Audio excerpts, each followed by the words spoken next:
আমি গল্প দাদু। তোমরা কি জানো একজন অপমানিত ব্রাহ্মণ কিভাবে পুরো একটি সাম্রাজ্য ধ্বংস করে নতুন এক সাম্রাজ্যের জন্ম দিয়েছিলেন? আজকের গল্প চাণক্য আর চন্দ্রগুপ্ত মৌর্যের। অনেক বছর আগে ভারতের মগধ রাজ্যে নন্দ বংশ রাজত্ব করত। সেই সময়ের রাজা ছিলেন ধননন্দ। তিনি ছিলেন অত্যন্ত ধনী আর শক্তিশালী রাজা, কিন্তু তার অহংকার ছিল ভয়ঙ্কর।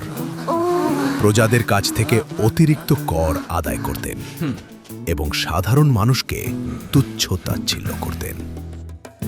সেই সময়ে তক্ষশিলা বিশ্ববিদ্যালয়ের এক মহান পণ্ডিত ছিলেন চাণক্য। তিনি ছিলেন অর্থনীতি, রাজনীতি আর কৌশল বিদ্যায় অসাধারণ জ্ঞানী। একদিন চাণক্য মগধের রাজসভায় যান। তিনি চেয়েছিলেন রাজাকে সঠিক পথ দেখাতে, কারণ তিনি বুঝতে পেরেছিলেন রাজ্যের মানুষ সুখে নেই। কিন্তু রাজা ধননন্দ ছিলেন ভীষণ অহংকারী।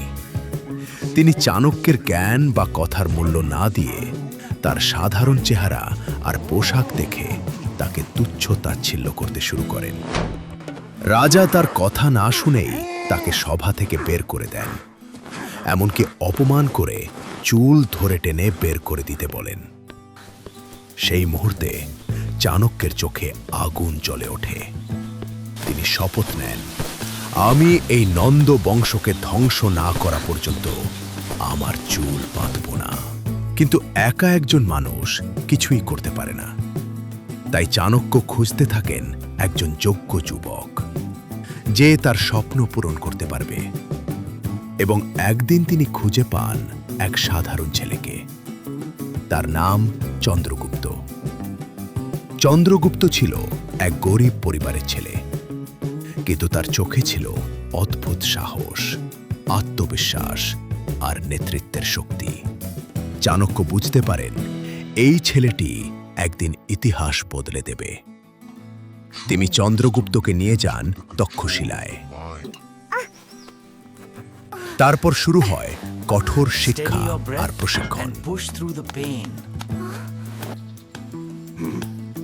চাণক্য তাকে শেখান যুদ্ধবিদ্যা, রাজনীতি, কৌশল, গুপ্তচরবিদ্যা আর নেতৃত্বের শিক্ষা।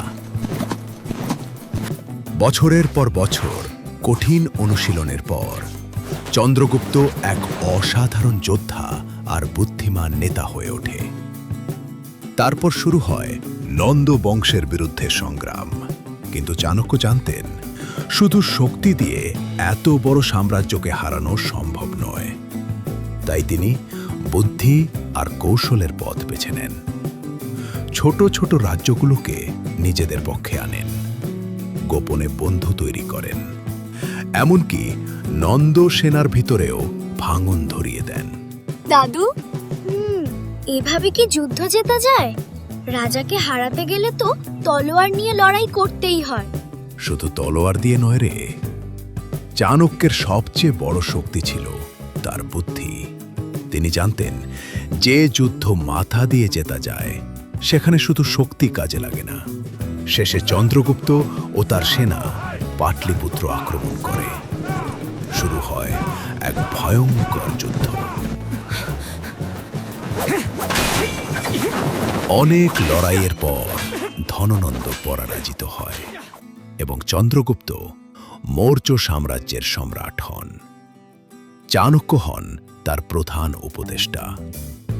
এইভাবেই এক অপমানের প্রতিশোধ এক বিশাল সাম্রাজ্যের জন্ম দেয়। দাদু, চাণক্য এত কঠোর ছিলেন কেন? কারণ তিনি জানতেন অন্যায়কে থামাতে গেলে কখনো কখনো কঠিন সিদ্ধান্ত নিতেই হয়।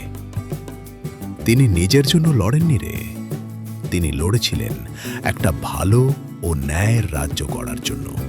এই গল্প আমাদের শেখায় অপমান কখনো কখনো মানুষকে ভেঙে দেয়, কিন্তু কেউ যদি সেই কষ্টকে শক্তিতে পরিণত করতে পারে তাহলে সে ইতিহাস তৈরি করতে পারে। আর জীবনে সফল হতে হলে শুধু শক্তি নয়, বুদ্ধি, ধৈর্য আর সঠিক পরিকল্পনাই সবচেয়ে বড় অস্ত্র।